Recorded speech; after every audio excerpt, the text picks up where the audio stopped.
Hey, sales girls, Macy McNeely here. Welcome to part two of how to navigate maybe a little bit of loneliness or lack of support in your entrepreneurship journey. Part one, I really talked about what those people are thinking and where it's coming from, and how you can just know like what's underneath all of what seems like the lack of support. So definitely go and watch part one and subscribe.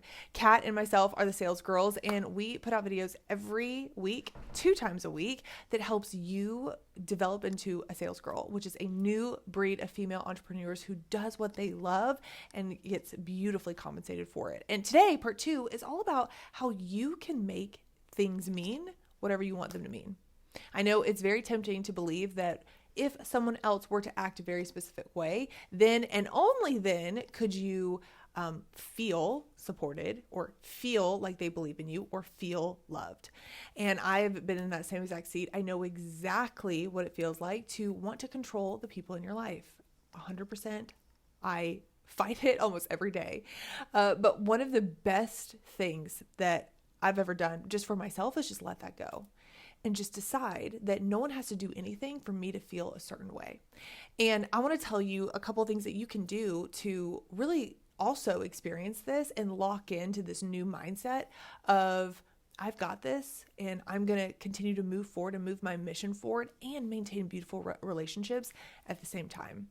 So one of the things that I highly encourage you to take on, and a belief I encourage you to believe, is to believe that I already have all the support that I need. I already have it. I know that it can feel like you need to have someone tell you that they believe in you to believe that they support you. And it's just not true. In fact, you wanting other people to tell you that you're doing a good job is completely wasted energy. And that energy could be used to you actually moving your mission forward, to you doing the work that you know you're supposed to be doing. Oftentimes, if I'm looking for validation somewhere else, I know it might be something that I'm not just giving myself. And you can actually just give yourself the validation that you need to keep moving forward. And this is really important because if your motivation ebbs and flows based on other people's support, your motivation is going to ebb and flow. And we don't want that. We want you to be consistently and persistently motivated towards your goal. One thing that's really, really, really helpful for me is to actually envision a board of advisors that I have when I'm kind of struggling with my own self-belief.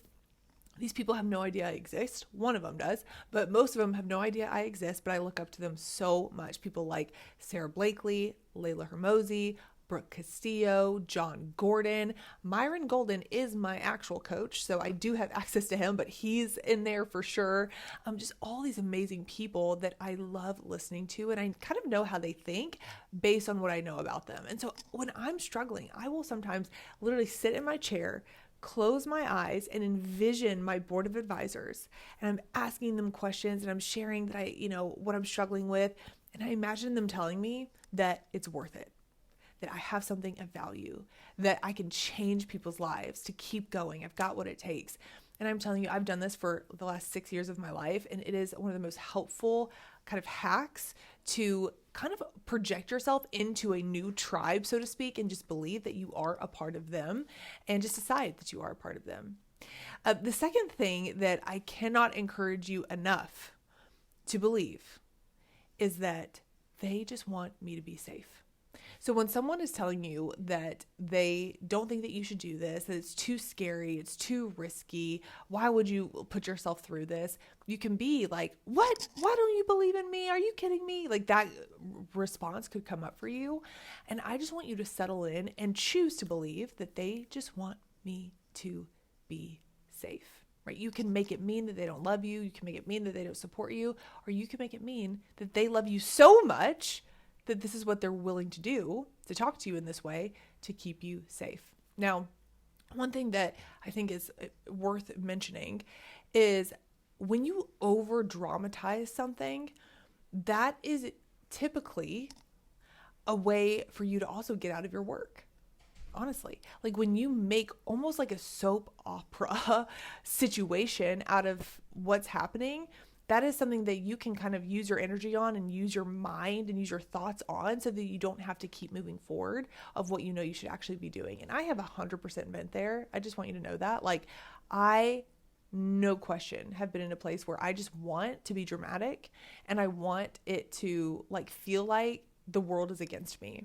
But you don't have to let that happen, right? You don't have to be in a place where people have to support you. You can simply keep moving and know that they love you. Another thing that's important to know is that like people's words, a lot of times, like especially if they come off angry or you feel like the reaction is kind of disproportionate to what's actually going on, the truth is that there probably is something going on underneath, right? There's layers to the situation. And I want to release it from you and let you know that you don't have to do anything about that, right? You don't have to coach them. You don't have to, quote, be their therapist. You don't have to figure out what's really going on. You can just know that there's probably more underneath here and just choose to love them anyway. Because what I want for you is to have beautiful relationships in your normal life and to keep moving forward in the direction of what you are desiring to do and the dreams that you have. I don't want that to be the relationships that you have to be a distraction to your mission. And I don't want your mission to be a distraction to your relationships. I want it all to exist beautifully together, and they don't have to be combined. They can be separate, but they can still exist in a friendly, beautiful way. The third thing that I would really encourage you to think and believe and know is that there's another tribe waiting for you. You can seriously just say, I'm joining a new tribe. I know it can feel like very lonely and like you're working alone, you're in it alone, you're doing it all by yourself. But what I have found is that when you actually just lock in and fully commit and you stop kind of negotiating if you're in or out, what ends up happening is maybe physically you're more alone. Potentially you've got to sacrifice a few things. You can't quite go to all the social engagements you used to go to. You can't talk to people all the time like you used to, but you're in such a beautiful flow and you're so determined that it actually feels like you're not alone. It's almost like, I'm sure as a kid, you've been in a place where you've gone into this play state and you lose track of time. And the next thing you know, your mom is like, dinner's ready. And you're like, wait, what? Where did the day go? That's kind of what happens when you lock into your mission. And what's interesting is that I find I'm in a lot, I know this sounds crazy potentially, but I'm in a lot of conversations with myself. And it's like my present self is talking to my future self.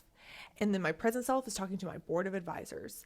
And I'm just kind of bouncing back these two identities back and forth of like, okay, what would the $20 million Macy do? And what am I like wanting to do right now? What am I resistant to? And why am I resistant to it? And you just have all these conversations in your own head that makes you feel like you're in it with people. I know that sounds crazy, but if you've experienced that, you know exactly what I'm talking about.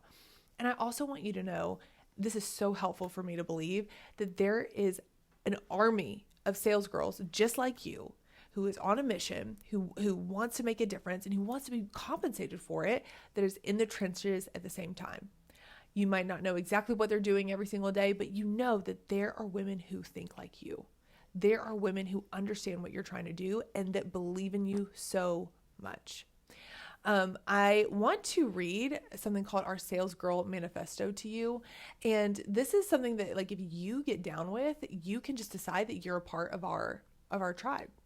And, if it fires you up, it's a yes. If you're not so sure, then maybe it's not for you and that's okay too, but you get to decide for yourself. So Sales Girl Manifesto, a sales girl, the new female entrepreneur, wiser, savvier, faster, and free.